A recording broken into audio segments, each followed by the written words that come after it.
Ya, terima kasih Anda masih bergabung bersama kami di Market Buzz dan kini sudah tersambung melalui video conference ada Pak Surya Dharma, beliau adalah Direktur Sambungan Sekuritas Indonesia. Selamat pagi Pak Surya.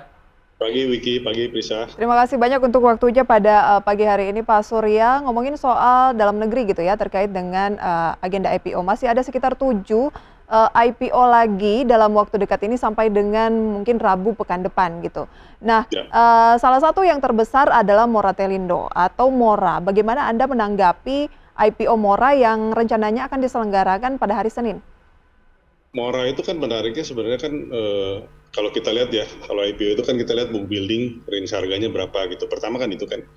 Jadi kalau misalnya range harganya yang paling tinggi, berarti kan minatnya tinggi gitu ya.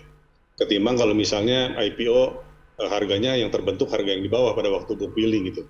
Nah menariknya Mora ini kan yang terbentuk tuh kan harga paling kanannya ya. 396 itu kan harga tertingginya dari range-nya book building ya.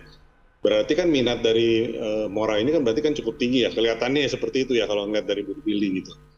Nah sekarang kita lihat juga Mora ini kan IPO-nya berapa gitu size-nya kan. Kalau saya lihat sih cukup besar juga ya, 1 triliun ya. Berarti kan market cap dia waktu IPO itu sekitar 9,4 triliun ya sebelum kenaikan. Misalnya kalau terjadi kenaikan kan berarti lebih tinggi dari itu. Jadi memang itu menariknya di situ gitu. Oke, dengan incaran dana sebesar 1 triliun, Anda merekomendasikan tidak bagi yang belum memiliki nantinya ketika IPO ikutan melirik saham ini? Menarik sih, kalau dari valuasi sebetulnya sekitar, saya hitung sekitar 7,2 kali EV per EBITDA ya, yang relatif masih lebih murah dikit lah dibanding kalau kita bandingkan dengan Telkom misalnya ya. Tapi memang kalau menariknya Mora ini kan sebetulnya kan bisnisnya ya. Bisnisnya ini kan mereka tuh banyak di backbone-nya serat optik ya. Serat optik ini kan ke depannya kan sangat diperlukan ya. Perusahaan telekomunikasi sangat memerlukan serat optik ya ke depannya. Jadi memang ini sangat menarik kelihatannya dari bisnisnya. Dan belakangan ini kan ada smartfren yang masuk ke situ ya. Sekitar 20% ya kepemilikan. Setelah IPO mungkin sekitar 18% ya. Jadi memang ada cerita di situ juga. Dan kita jangan lupa bahwa perusahaan yang memiliki serat optik di Indonesia itu kan dapat dibilang kan terbatas ya. Selain Telkom mungkin hanya Moratel ini ya. Moratel kan kalau nggak salah punya jaringan backbone-nya itu sekitar 50.000 kilometeran ya, lebih dari 50.000 ya, kalau nggak salah 57.000 ya. Jadi itu kan sangat-sangat tinggi ya. Jumlahnya sangat besar gitu menurut saya. Baik ya, secara potensi usaha begitu dan juga secara harga menarik begitu ya. Ini memang disampaikan cukup menarik untuk dicermati untuk Mora sendiri. Oke, Ya. untuk Mora, untuk jangka investasinya menurut Anda seperti apa Pak Surya? Tentunya mempertimbangkan beberapa indikator tadi. Ya, kita lihat dulu aja IPO-nya kan mereka menurut berita yang saya baca ya, oversubscribe-nya kan besar sekali ya. Hmm. Pengakuannya kan 200 kali gitu ya. Saya nggak tahu benar apa enggak, tapi kan kalau misalnya itu benar berarti kan harusnya harganya naik ya.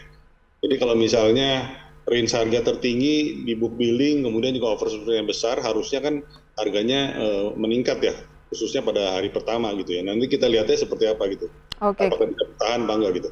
kita tunggu dulu gitu ya, apakah akan naik di hari pertama, jangan buru-buru juga bisa belinya justru di harga yang tertinggi gitu ya Pak ya? Oke, penawarannya kan 368, kemudian sampai 396 dan mengambil level tertinggi di 396.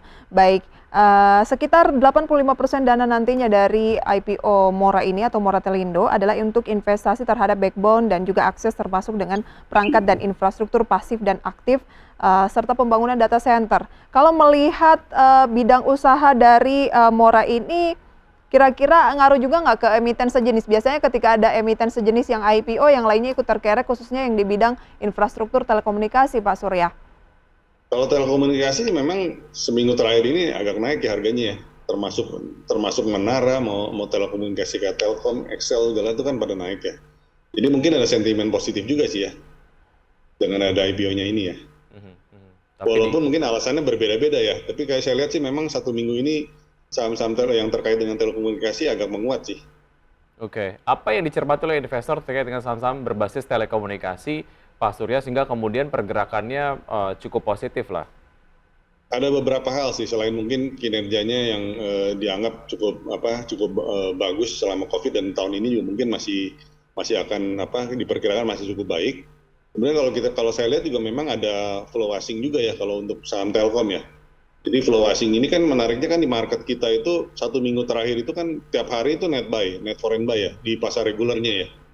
Di pasar regulernya itu net foreign buy-nya rata-rata satu hari bisa 800 miliar sampai 1 triliun gitu ya. Saya perhatikan beberapa hari ini karena pada 1 bulan terakhir ini kan sempat terjadi net foreign outflow ya.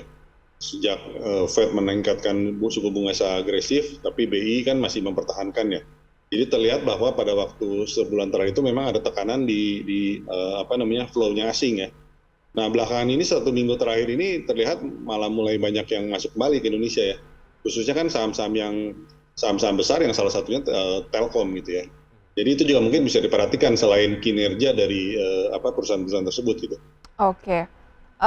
Memang masih bisa dilirik ya saham Mora ini, tapi cermati dulu, ada kemungkinan karena oversubscribe-nya signifikan, ya sahamnya akan meningkat, jadi jangan buru-buru begitu Pak Surya ya? Kita lihatlah seperti apa gitu ya. Oke.